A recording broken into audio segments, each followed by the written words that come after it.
Big Boss Telugu 9 wild card ప్రవేశాలతో హోస్లో అగ్గి జ్వాల fire storm. Bigg Boss Telugu season 9లో వైల్డ్ కార్డ్ కంటెస్టెంట్లు వచ్చిన వెంటనే గేమ్ పూర్తిగా మలుపు తిరిగింది.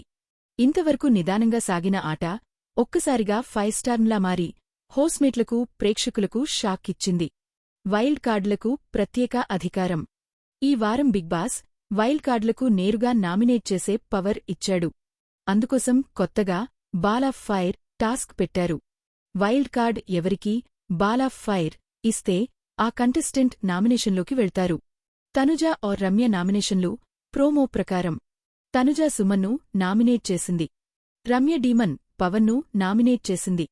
రమ్య కారణం చెబుతూ ఆయన ఫిజికల్గా స్ట్రాంగ్, టాస్క్లు బాగా ఆడతాడు, కాని మైండ్ లేకుండా ఆడతాడు అంటూ కఠినంగా బుర్ర లేదు నీకు అనే మాట కూడా.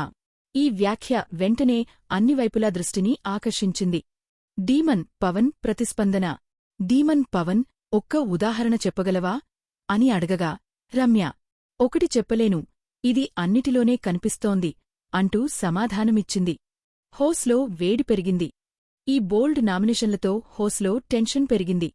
రమ్య మాటతీరు మరియు బుర్ర లేదు నీకు అన్న వ్యాఖ్య కారణంగా ఆమెకే స్పాట్లైట్ దక్కింది. వైల్డ్ కార్డ్ ఎంట్రీలతో మొదలైన ఈ నామినేషన్ డ్రామా సోషల్ మీడియాలో కూడా హాట్ డిబేట్గా మారింది.